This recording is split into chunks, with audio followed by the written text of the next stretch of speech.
करनाल में इस समय हम करनाल के उपायुक्त ऑफिस में है और हम आपको लेटेस्ट जानकारी देना चाहेंगे कि जो सिरसी गांव का एक मामला सामने आया था, जिसमें सिरसी गांव के एक युवक का जो है कोरोना पॉजिटिव आया था, उसमें 9 सदस्यों का जो टेस्ट था उसके पारिवारिक सदस्यों का वो नेगेटिव आया है। और भी कई महत्वपूर्ण जानकारियां हैं, क्योंकि कल 20 तारीख है और 20 तारीख को जो इस तरह की जानकारियां आ रही थी कि किस किस चीजों को जो है रियायत दी जाएंगी, कौन कौन सी दुकानें खोली जाएंगी, कौन कौन सा ट्रांसपोर्ट खोला जाएगा, तो काफी महत्वपूर्ण जानकारियां हैं। इस समय हमारे साथ बातचीत करने के लिए करनाल के उपायुक्त जो है निशांत कुमार यादव जी हमारे साथ जुड़ रहे हैं। और हमारी अपील आप सभी से, जो भी लोग इस वीडियो को देख रहे हैं, ज्यादा से ज्यादा जरूर शेयर कीजिएगा ताकि करनाल के हर एक शख्स तक ये जानकारी जरूर पहुंचे। सर, क्या कुछ जानकारी देना चाहेंगे? सबसे पहले कि लोगों को था कि 20 तारीख के बाद जो है लॉकडाउन में कुछ रियायत होने वाली है, लेकिन कोरोना पॉजिटिव मामले अभी भी आ रहे हैं, तो उसको लेकर जिला प्रशासन ने, राज्य सरकार ने क्या फैसला लिया है? देखिए, कल से कुछ चीज़ों की रिलैक्सेशन दी जाएगी जो करनाल जिले से विशेष रूप से संबंधित है। वो एक तो ये है कि जो रूरल एरियाज में है, ग्रामीण क्षेत्रों में जितनी भी फैक्ट्रीज़ हैं वो खुली रहेंगी। नरेगा के काम गांव में शुरू हो जाएंगे ताकि लोगों को रोज़गार मिले। शहरी क्षेत्र में जो हमारा इंडस्ट्रियल एस्टेट है पर्टिकुलर, सिर्फ उस एरिया के अंदर वो इंडस्ट्रीज़ खुली रहेंगी जो अपने लेबर्स को की रुकने की व्यवस्था अपने इंडस्ट्री में ही, फैक्ट्री में ही कर सकें। यानी वो सभी फैक्ट्रियां जो अपने लेबर को अपने फैक्ट्री में ही रखने की, उनके खाने पीने की व्यवस्था कर सकती हैं, वो खुलेंगी।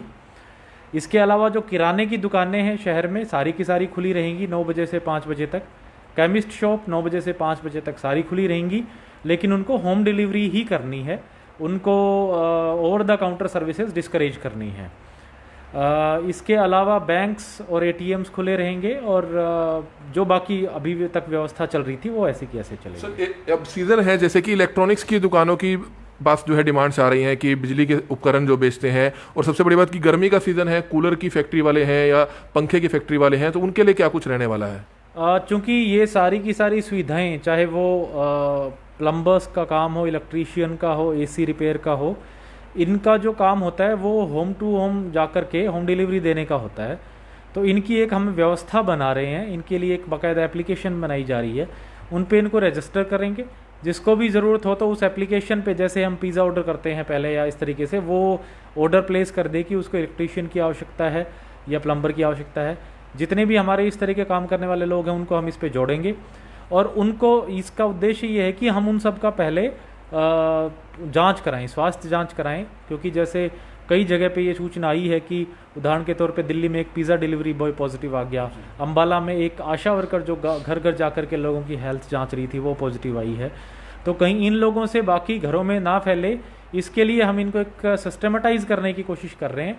एक व्यवस्था बनाई जाएगी, इनकी स्वास्थ्य जांच की जाएगी, और जो रजिस्टर्ड लोग होंगे जिनकी स्वास्थ्य जांच हो चुकी होगी, जो उस पोर्टल पे, उस मोबाइल एप्लीकेशन पे रजिस्टर्ड होंगे, सिर्फ उन्हीं को अलाउ किया जाएगा कि वो ये सुविधाएं घर घर जाकर के लोगों को दें। सर, सड़कों पर लॉकडाउन इसी तरह से रहेगा अगर लोग बगैर मतलब के बाहर घूमेंगे? क्योंकि जब होम डिलीवरी है, आपने बताया कि करियाने की दुकानें शहर भर की खुलेंगी सुबह 9 से 5 बजे तक, लेकिन उन्होंने होम डिलीवरी ही करनी है। और भी कई दुकानें, जैसे कि आपने बताया कि इंडस्ट्रियल एरिया में जो फैक्ट्रीज हैं, जो लेबर अपनी वहां पर ही रोकेंगे लॉकडाउन तक, तो उन्हीं को खोलने की इजाजत दी जाएगी। तो शहर में अगर लोग सड़कों पर उतरते हैं तो किस तरह से उनके खिलाफ सख्ती बरती जाएगी? बिल्कुल, जो स्ट्रिक्टनेस अभी तक हुई रही है वैसी ही सख्ती रहेगी।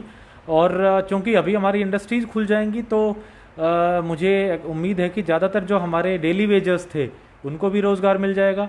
तो जो राशन की और जो कुक मील की जो रिक्वायरमेंट थी वो भी उतनी नहीं रहेगी जो अभी हमारे पास डिमांड्स आती हैं। तो इससे मेरा मानना है कि जो सामाजिक संगठन हैं, एनजीओज हैं, जो ज़रूरतमंद तक खाना पहुंचा रहे हैं, उनका काम भी हल्का होगा।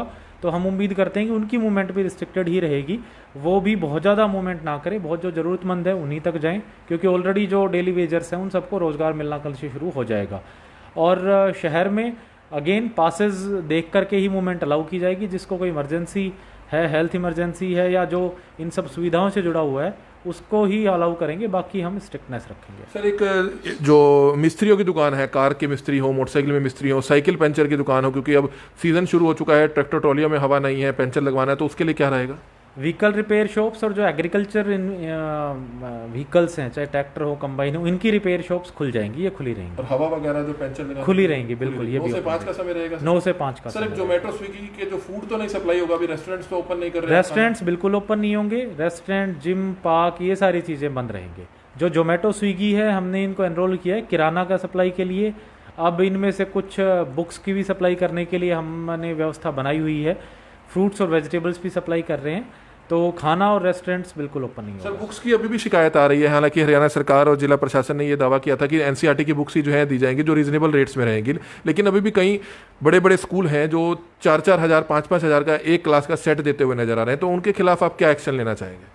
इस तरह की कोई भी शिकायत अगर हमारे संज्ञान में आती है तुरंत एक्शन लेंगे। लोगों से भी मेरा आग्रह रहेगा, 1950 एक कॉल सेंटर का नंबर है, वहाँ पे आप संबंधित स्कूल का या संबंधित दुकान का जो भी इस तरह की गड़बड़ी कर रहा है उसका नाम और डिटेल्स नोट कराएं, तुरंत कार्रवाई की सर जाएगी। कंस्ट्रक्शन वर्क में क्या रियायत दी जाएगी? लोगों के घर हैं जो नए घर बना रहे थे, बीच में काम रुक गया, तो उस पर कुछ है रियायत?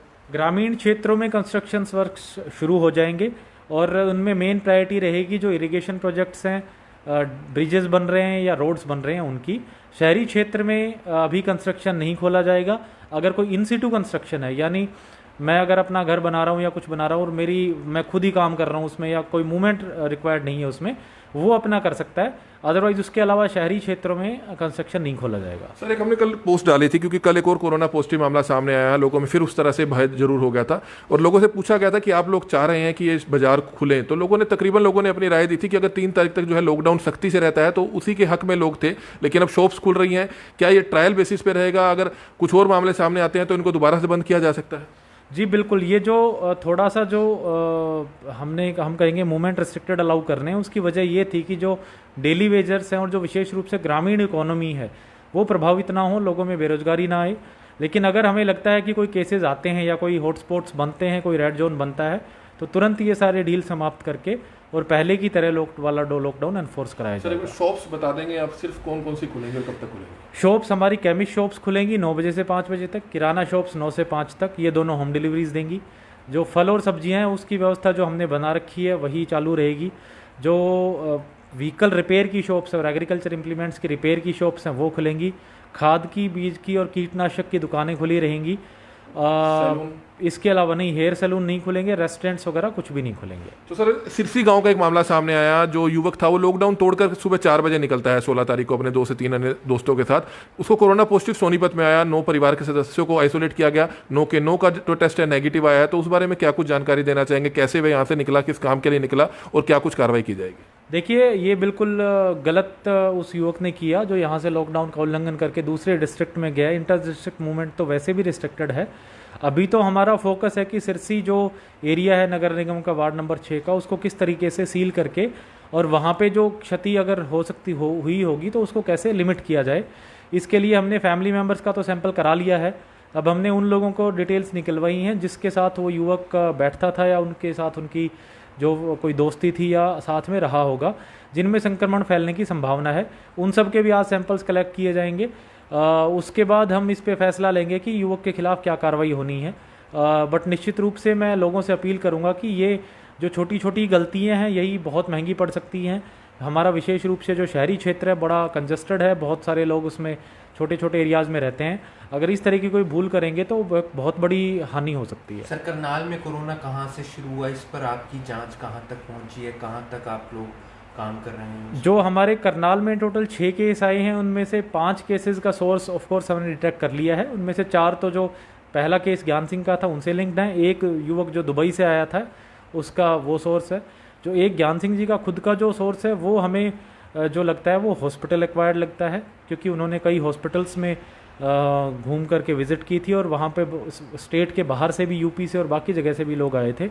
तो उसकी हमने जो 172 पेशेंट्स थे उस दिन, उन सब की सूची बना करके उनको भी हमने अंडर सर्वेलेंस रखा हुआ है। अभी तक उनमें से किसी में भी कोई सिम्टम्स डेवलप नहीं हुए हैं। तो आई एम श्योर कि उसका जो सोर्स है वो हॉस्पिटल एक्वायर्ड भी रहा होगा। हालांकि इस पे हम फर्दर इन्वेस्टिगेट कर रहे हैं। सर किसानों के लिए हम यूपी तक होकर आए थे, जो किसानों की जो ज़मीन यूपी में है, रहने वाले करनाल के हैं, तो अब जिस तरह से मौसम 2 दिन खराब रहा तो काफ़ियों ने फसल काट लिया, लेकिन उनको स्टॉक करने के लिए अपने घर तक या गाँव तक जाने नहीं दिया जा रहा। तो इस पर क्या कुछ कहना चाहेंगे कि उन किसानों को कहना है कि जल्द से जल्द उनके लिए भी कुछ ना कुछ सोचा जाए? देखिए, जो परचेज है वो बड़ा क्लियर उसका रूल है। हरियाणा के जो बाउंड्रीज़ हैं उसके बाहर का कोई भी गेहूं हरियाणा में नहीं आएगा, नहीं एंटर करेगा। चाहे वो किसान हरियाणा के कोई और स्टेट में, यूपी में, राजस्थान में, जहां भी बोते हों, उसको वो वहीं पे सेल करेंगे। वो गेहूं हरियाणा के अंदर एंटर नहीं करेगा, क्योंकि उसके बाद उसका रिकॉर्ड लगाना बड़ा मुश्किल हो जाता है कि वो कौन से मंडी में बेचा गया है। इस बार सरकार की सख्त हिदायतें हैं कि सिर्फ हरियाणा का गेहूँ ही मंडियों में खरीदा जाएगा। तो इसलिए जो जो किसान जो यूपी में या बाकी स्टेट्स में अपना फसल बोते हैं, कृषि करते हैं, उनसे यही आग्रह रहेगा कि उस गेहूं को वो यहाँ ना लेके आएँ, उसको वहीं पे डिस्पोज ऑफ करें, बेचें या स्टोर करें। हो सकता है कि एक बार जब हरियाणा का सारा गेहूं खरीद लिया जाए तो सरकार अपनी पॉलिसी में अमेंडमेंट करके बाहर के गेहूं को भी अलाउ करे, या जो भी उसमें व्यवस्था बनेगी। बट एज ऑफ नाउ जो प्रोविजंस हैं, जो रूल्स हैं, वो ये हैं कि सिर्फ हरियाणा का गेहूं ही मंडियों में हरियाणा में खरीद किया जाए। यहाँ के किसानों के लिए क्या मैसेज देना चाहेंगे? किस तरीके से खरीद सेंटर बनाए गए हैं? अनाज मंडी में जैसे बताया कि सुबह क्या टाइमिंग्स रहेंगी, 50 किसान सुबह आ पाएंगे, शाम को 50 किसान आ पाएंगे, उसके लिए क्या कुछ? किसानों को मैं यही मैसेज दूंगा, 173 परचेज सेंटर हमने पूरे ज़िले में बनाए हैं, और हमारा जो गेहूं का बल्कि खरीद है वो पूरे हरियाणा की लगभग 10% होती है।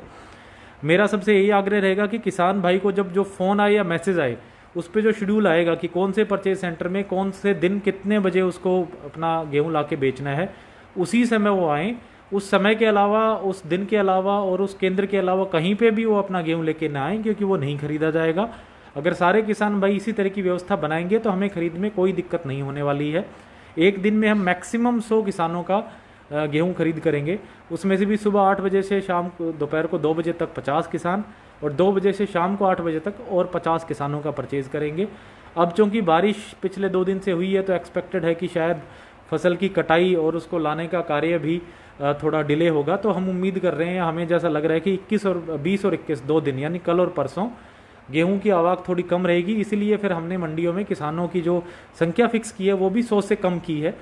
तो हमें पूरा भरोसा है कि आने वाले 15 दिन में लगभग हम सारा का सारा गेहूं, करनाल का गेहूं खरीद लेंगे। सर, करनाल के काफ़ी ऐसे मरीज हैं जो बाहर से दवाइयां लेते हैं, किसी और डॉक्टर से लेता है, लेकिन कोरियर और डाक सेवा बंद होने के कारण उनको परेशानी आ रही है। क्या कोरियर और डाक सेवा में रियायत दी जा रही है? बिल्कुल, कल से कोरियर और डाक सेवाएं बिल्कुल चालू रहेंगी। तो सर, एक अंतिम सवाल, किस तरह से हरियाणा सरकार, क्योंकि करनाल मुख्यमंत्री जी का विधानसभा क्षेत्र भी है, अभी वीडियो कॉन्फ्रेंसिंग भी आपकी हुई है, तो किस तरह से हरियाणा सरकार भी जो है अपनी तरफ से हर संभव कोशिश कर रही है कि करनाल के तमाम लोगों को, हरियाणा के तमाम लोगों को किसी तरह की कोई परेशानी ना आए, और किस तरह का मुआवजा दिया जाएगा? जो गरीब तबका है, मजदूर तबका है, ई रिक्शा वाले हैं, उनको किस किस तरह से मुआवजा दिया जाएगा, कैसे वो एनरोल कर सकते हैं? देखिए, 2 चीज़ें हैं इसमें। एक तो जो जहाँ तक मुआवजे की बात आती है, लगभग 5000 परिवारों ने हमारे यहाँ जो एलिजिबल फैमिलीज़ थे उन्होंने अप्लाई किया था शुरू में, जिसको एक हफ्ते में 1000 रुपये यानी महीने के 4,500 रुपये दिए जाने थे। उनकी हमने जब वेरिफिकेशन की तो लगभग 2000 फैमिली जेन्युइन निकली। उनका हमने डिटेल्स भेज दी, उनके खाते में हफ्ते का 1000 रुपये आना लग गया है। क्योंकि ये प्रोसेस लगातार है और हर हफ्ते अप्लाई होती है, तो लोग अभी भी अप्लाई कर रहे हैं, साथ के साथ हम वेरिफिकेशन करके खातों में पैसा आ रहा है। जो लोग BPL कैटेगरी में नहीं हैं और जो जिनको राशन नहीं मिल रहा, उनके लिए हमने टीमें बनाई हैं। लगभग 1000 टीमें पूरी करनाल में बनाई गई हैं, जो हर एक टीम लगभग 250 से 300 घरों में जाके सर्वे करेगी। उस सर्वे में लगभग हमें 10-12 हज़ार फैमिलीज़ की डिटेल्स आई हैं, जिन्होंने गरीब हैं या जिनका राशन कार्ड भी नहीं बना हुआ। उनको हम एक डिस्ट्रेस कूपन इशू करेंगे और वो कंसर्न संबंधित डिपो से ही अपना राशन ले सकते हैं। ये सरकार ने एक नई व्यवस्था शुरू की है कि जिन जिनको डिस्ट्रेस कूपन मिलेगा वो डिपो में जाकर अपना राशन ले सकते हैं, ताकि उनको किसी भी राशन किट पे या कुक्ड फूड पे डिपेंडेंट ना होना पड़े।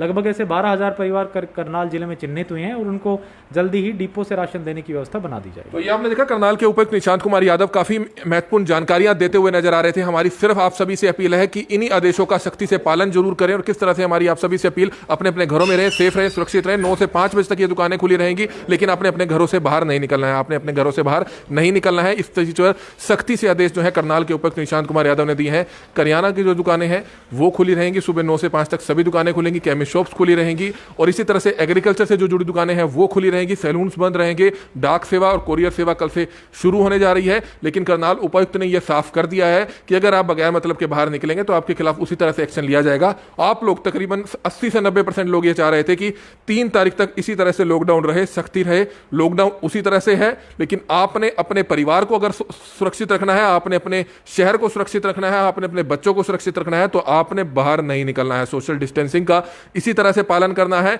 इसी तरह से आपने हाथों को बार बार धोना है, सैनिटाइज करना है। और हमारी आप सभी से अपील है कि अगर आप चाहते हैं कि आपके घर में कोरोना पॉजिटिव ना आए तो कहीं ना कहीं आपने अपने घरों से बाहर नहीं निकलना है। होम डिलीवरी करनी है, रेस्टोरेंट सब बंद रहेंगे, जोमेटो स्विगी बंद रहेगा। जोमेटो स्विगी सिर्फ जो है स्कूल्स की बुक्स जो है डिलीवर करेंगे, और करियाना का जो होम डिलीवरी है वो सिर्फ डिलीवर करेंगे। इसलिए हमारी आप सभी से बार बार हाथ जोड़कर अपील है कि अगर आप चाहते हैं कि आपका परिवार सुरक्षित रहे, क्योंकि आपने अंदाजा लगाया कि किस तरह से जो सिरसी गांव का एक नौजवान युवक था उसने बड़ी लापरवाही की थी, किस तरह से लॉकडाउन का उल्लंघन करके तोड़कर वह सोनीपत जाता है, उसको जो है कोरोना पॉजिटिव आता है, उसके परिवार के 9 सदस्यों को किस तरह से पुलिस और स्वास्थ्य विभाग की टीमें लेकर आती हैं, कल्पना चावला में एडमिट कराया जाता है, आइसोलेशन वार्ड में एडमिट कराया जाता है, उनके सैंपल्स लिए जाते हैं, हालांकि उनके टेस्ट नेगेटिव आए हैं, लेकिन परेशानी पूरे परिवार के लिए खड़ी हो जाती है। तो अगर आप बगैर मतलब के बाहर जाएंगे तो आप भी संक्रमित होकर बाहर से आ सकते हैं। तो कहीं ना कहीं हमारी आप सभी से अपील है कि इस चीज़ का ध्यान रखें और सावधानी रखें और ज़्यादा से ज़्यादा इस वीडियो को शेयर जरूर करें। Kamal media, Karnal breaking news, Karnal.